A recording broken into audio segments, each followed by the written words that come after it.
Hello கைசினி, நம்ம இந்த வீடியோவில் எதை பற்றி பேச போகிறோம் அப்படின்னு பார்த்தீங்கன்னா வந்துட்டு ஜூன் 5ஆம் தேதி பார்த்தீங்கன்னா நம்ம மணிரத்னம் சார் இயக்கத்தில் தக் லைஃப் அப்படின்ற படம் வந்து ரிலீஸ் ஆகிடுச்சு. அண்ட் அந்த படத்தோட கலெக்ஷன் மற்றும் ஒரு சில ரிவ்யூஸை பற்றி தான் வந்து இந்த வீடியோவில் நம்ம பேச போகிறோம். ஸோ மறக்காமல் வீடியோ கடைசி வரைக்கும் பாருங்கள். இப்போ தான் நம்ம சேனலை புதுசாக பார்க்குறீங்க அப்படின்னா மறக்காமல் சேனலை சப்ஸ்கிரைப் பண்ணி வச்சுக்கோங்க. அண்ட் வாங்க வீடியோக்குள்ளே போகலாம்.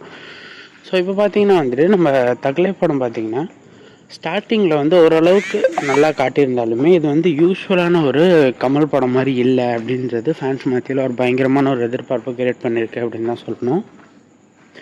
அண்ட் இந்த படத்தில் வந்துட்டு இவங்க பண்ண மைனஸ் என்ன அப்படின்னு பார்த்தீங்கன்னா, இந்த படம் வந்து கமல் சாரோட படமாக இருக்கணும் அப்படின்றதுக்காக சிம்புவோடைய சீன்ஸ் எல்லாமே வந்து ரொம்ப குறைச்சிருக்காங்க. ஸோ இந்த படத்தில் சிம்பு சீன்ஸை குறைச்சிட்டு கமல் சீன்ஸ் அதிகப்படுத்தினதுனால இந்த படம் வந்து அந்த அளவுக்கு ஓடலை.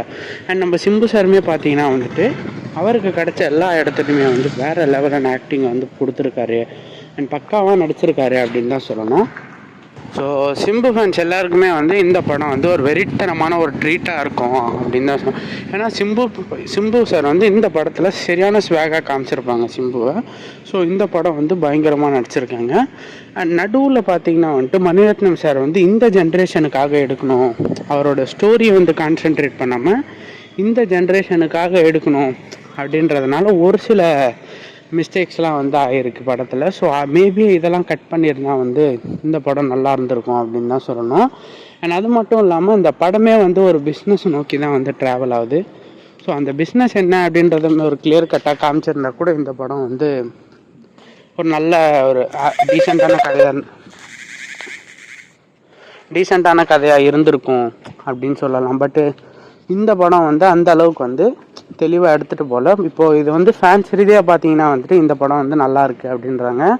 பட் ஜென்ரல் ஆடியன்ஸுக்கு அந்த அளவுக்கு இந்த படம் வந்து கனெக்ட் ஆகலை. ஸோ அதனால் இந்த படம் வந்து ஒரு மாதிரி தேட்டர்ஸ்லேயே வந்து புக்கிங்ஸ் வந்து ரொம்ப டாப்பாக போனாலுமே ரிவ்யூஸ்லாம் வந்து ஆஃபாக தான் இருக்குது, லேகாக தான் இருக்குது ரிவ்யூஸ்லாம். ஸோ யாரெல்லாம் படத்தை பார்த்துட்டீங்க, உங்கள் ஒப்பீனியன் என்ன அப்படின்றத மறக்காமல் கமெண்ட்ஸில் சொல்லிவிடுங்க. அண்ட் இது மாதிரி நிறைய நியூஸ் தெரிஞ்சுக்கணும் அப்படின்னு நினச்சிங்கன்னா நம்ம சேனலை சப்ஸ்கிரைப் பண்ணி வச்சுக்கோங்க. நன்றி நண்பா.